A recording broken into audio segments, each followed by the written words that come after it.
Okay, this video is covering the material that you're going to find on page 14 of your textbook that deals with taking the information that you have about how much of the various types of macronutrients there are in a food and converting that into number of calories. In other words, how to measure energy yields. This one's going to be a quickie, just a couple slides. So the first thing that I want to talk about is kilocalories and calories. This is very annoying, I have to tell you. So kilocalories is one of those standard units. It's a metric unit. Kilo, it refers to 1,000, and calorie is the base unit. And a calorie is measured as the amount of energy that it takes to raise the temperature of water by so many degrees. It's a standard thing. So it's a measurement of energy. There's actually only one true meaning to kilocalories. So whenever we say kilocalories, we always mean the same thing. And it's equal to 1,000 calories. So that's straightforward. The problem is with the word calories. There's actually two meanings for that word, and you always have to check and make sure that you know which meaning it has. Okay? So the simplest meaning is that a calorie is 1/1000th of a kilocalorie. That's the base measurement that we use. But when you are talking to people about energy, you don't usually talk about kilocalories. The colloquial way to refer to it is as calories. And when we're talking to people about calories, we're usually talking about energy in general. That has a lot of calories. You say that, you don't say that has a lot of kilocalories. Okay. So the issue comes with the nutrition facts labels. On nutrition facts labels, it's actually, the numbers are given incorrectly. What they do is they adopt the colloquial term and they assume that we are just too, not sophisticated enough to understand kilocalories, and that's just too confusing. So on nutrition labels, they will report kilocalories, but they'll call it calories. So whenever you're working with nutrition labels, just remember that you don't need to take those calories and multiply them by 1,000 to get kilocalories. The amount that's there is actually in kilocalories, even though they don't say that. Oi! Alright, so let's talk about energy content.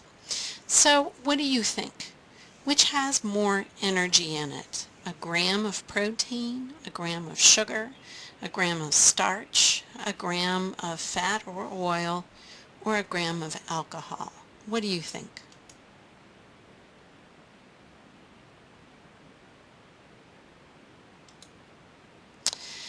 Here it is. This is a figure from your textbook. The answer is that lipids have the most energy in them. On a gram per gram basis, lipids have 9 kilocalories per gram, and you can tell that by the width of this arrow. Alcohol, surprisingly, has only a little bit less kilocalories per gram, almost twice as much as proteins and carbohydrates.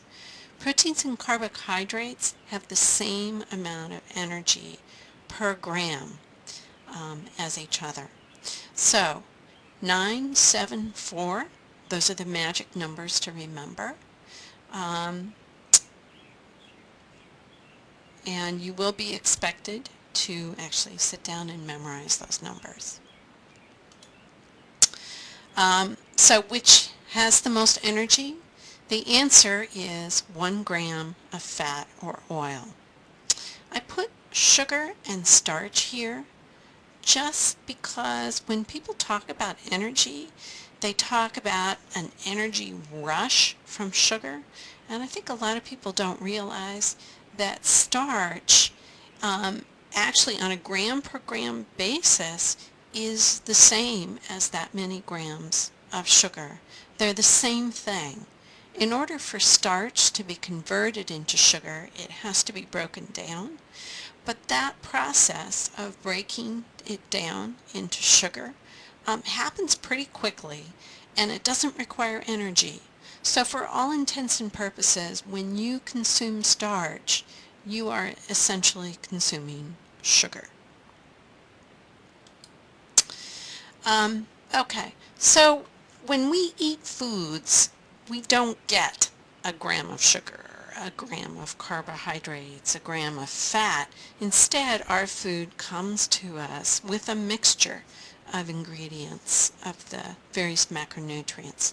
So to figure out how many calories, kilocalories, there is in a certain amount of food, what you have to do is to take the number of grams that are there in each component, lipids, alcohol, carbohydrates, and protein, and then multiply them by the conversion factor that tells you how many kilocalories there is in every gram.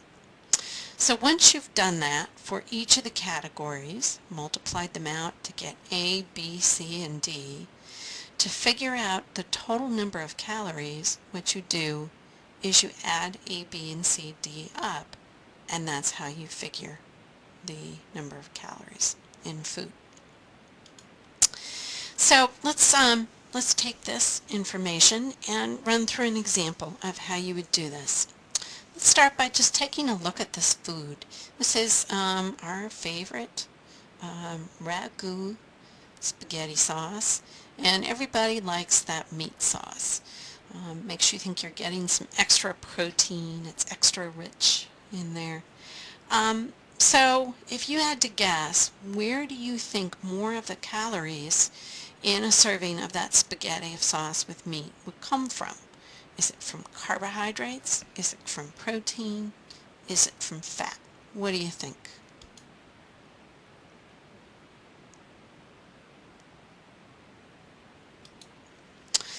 Okay, so here is the nutrition label from the back of that jar of spaghetti sauce. And what nutrition facts labels do is they tell you how much of the various nutrients are in that food. It's not all of the nutrients. There's 10, 20, 30 of them to track. It's just the ones that the government tells manufacturers that they have to report to consumers. So one of the things that they want people to be aware of is how many grams there are of the various components, okay, fat, carbohydrates, and protein. And so what they will do is they will list the grams next to each component. Okay, so what we're going to do is take these numbers, 4 grams, 7 grams, and 2 grams, and convert them into calories. Okay, now notice that there's more carbohydrates in this food than fat or protein. So if you didn't know about these conversion factors, you might assume that there's more carbohydrates than anything else. And that would make sense, especially given that this is tomato sauce, and tomatoes, as is true of a lot of vegetables, actually tomatoes are fruits, are mostly carbohydrates. So let's do the math.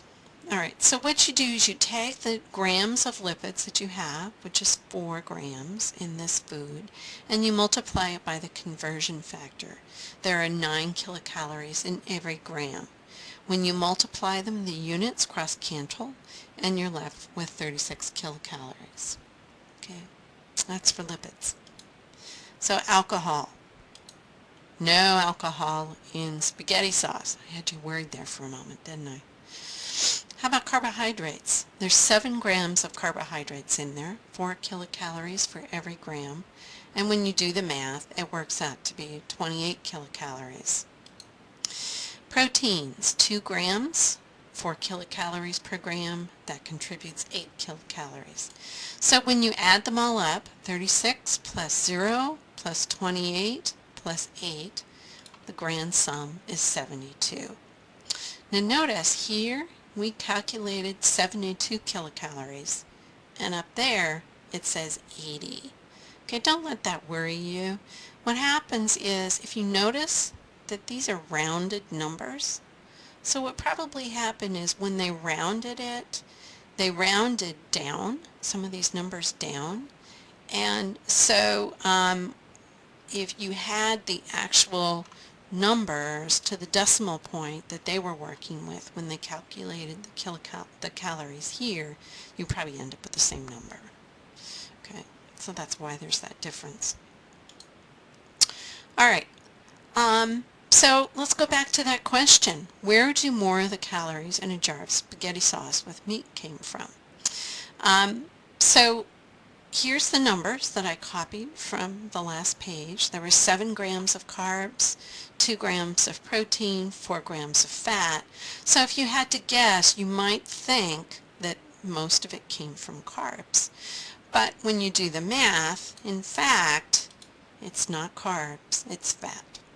So the answer is that most of the calories that you get in your tomato sauce doesn't come from carbs, it comes from fat.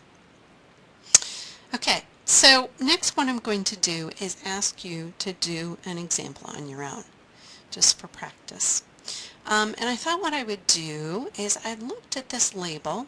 All manufacturers are required to list the ingredients of their foods, if it's a combination of foods. So this is the ingredient label from this spaghetti sauce, and you'll notice that the number 1 ingredient here is tomato puree, and if it's first on the list, it means there's more of it in there than any other ingredient. So what is tomato puree? It's tomato paste, which is ground up concentrated tomatoes with some water added to it. So the number 1 ingredient here is essentially processed tomatoes. Okay, so let's take a look, just for fun, at how many calories you would get from tomato paste. This is the nutrition facts panel from the back of this tomato paste, and I blocked out the answer so that you would do it yourself. Okay, so why don't you go ahead and calculate that, and when you finish, when you turn this back on, this little black bar will disappear and you can see the answer. Okay, so what'd you get? Did you get 32 kilocalories? That's how it comes out. Now once again, look here, it's 32 kilocalories, and according to the nutrition label, the answer is 30. Once again, look at these nice round numbers. Note too, here it says there's no fat in there, but somehow you get 1% of the daily value of calories from fat, even though there's no fat. So clearly what happened is there's a little bit of fat in there, and when they rounded down, it ended up being 0. Okay, so that's the end of it. Next comes the last PowerPoint video from this chapter, which deals with types of experiments in nutrition.